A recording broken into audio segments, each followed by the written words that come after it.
కేసీఆర్ గారు ఇచ్చిన హామీలలో ప్రతి ఉద్యమకారునికి మండల స్థాయిలో ఒక స్థూపం కట్టిస్తా అన్నాడు.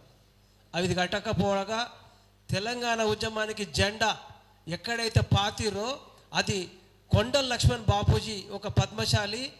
మన తెలంగాణ ఉద్యమంలో అందరికీ అన్ని కులాలకు అన్ని మతాలకు ఒక మనకు చెరగని చరిత్ర సృష్టించిన కొండ లక్ష్మణ్ బాబుజీ యొక్క జలదృశ్యం అనేది ఇప్పుడు నామరూపాలు లేకుండా పోయింది. దాని మీద కట్టిన ఒక అమరుల స్తూపానికి కొండ లక్ష్మణ్ బాబుజీ పేరు కాదు కదా, ఆయన ఆనవాళ్ళు లేకుండా చేసారు. ఇది కాదు ఆ తెలంగాణ వీరులకు జరిగిన అవమానం అని అంటున్నా. ఆయన చేసిండు. నేను కేసీఆర్ అన్న తెలంగాణ ఉద్యమంలో ఉన్నాడు, ఒక పేరు ఉన్నది, కానీ రేవంత్ రెడ్డికి పేరు లేదు, ఊరు లేదు.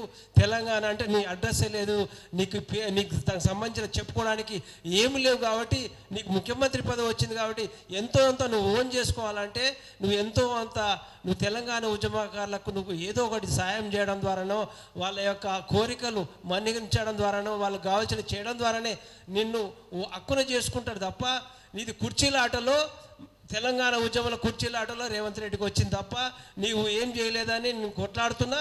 అదే నువ్వు ఇందిరమ్మ రాజ్యం అంటున్నావు.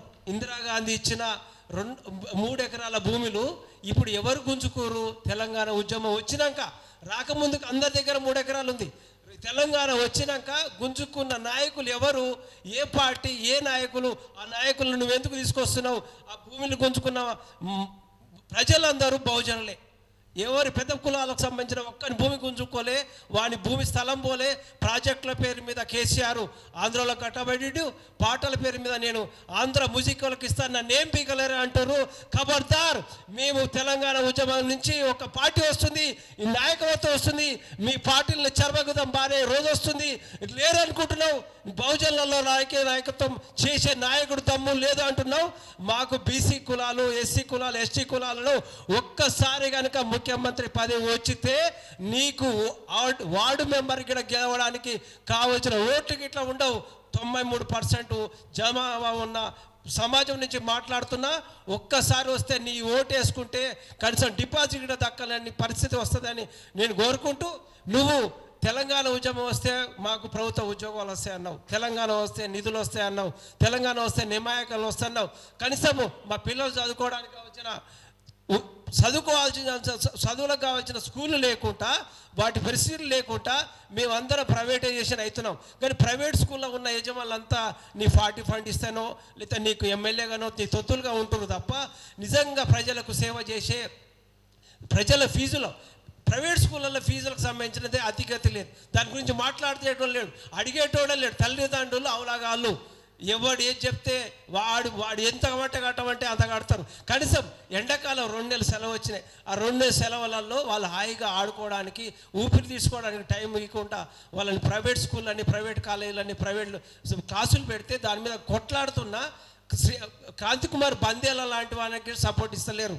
అంటే మీకు ఫీజులు, మీ యొక్క స్టూడెంట్ ఆర్గనైజేషన్లకు డబ్బులు తప్ప ప్రజల బాగోగులు, ప్రజలకు అవసరాలు ఏం అవసరం లేదా అని నేను అడుగుతున్నా.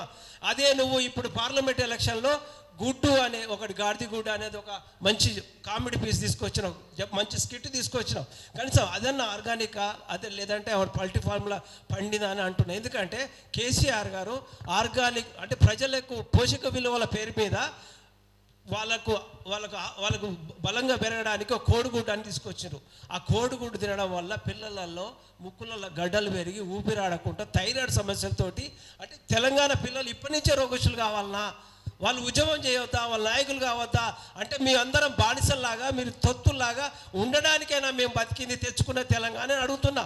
కనీసం నువ్వు గాడిద గుడ్డు తెచ్చినావు కదా, నువ్వు ఆర్గానిక్ గుడ్డు పెట్టడానికి, ఆర్గానిక్ కోళ్ళ ఫామ్ పెట్టడానికి నువ్వేం చేయలేవా? శిశు శంకర చామతి సీతక్కని గిట్ట నేను అడుగుతున్నా.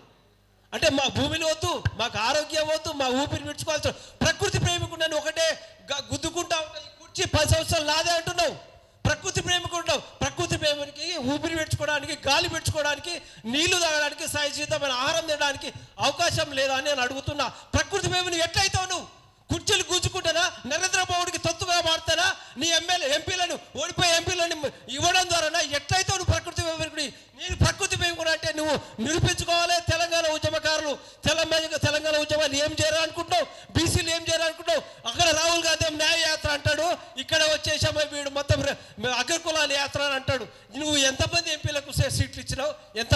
ఉండేటోళ్ళకు బీసీలకు ఇచ్చినావు, అన్ని కులాలకు ఇచ్చినావు అని నేను అడుగుతున్నా. అంటే ఈ విధంగా ఇవ్వకుంటే ఏం చేయలేరు అనుకుంటావా?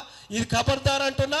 తెలంగాణ ఉద్యమం నుంచి ఉద్యమం వస్తుంది, దేశం మొత్తం కాంగ్రెస్ విముక్తి, బీజేపీ విముక్తి, అగ్రకులం విముక్తి జరుగుతుందని కొట్లాడుతూ నేను ఈరోజు వాగ్దానం చేస్తున్నా.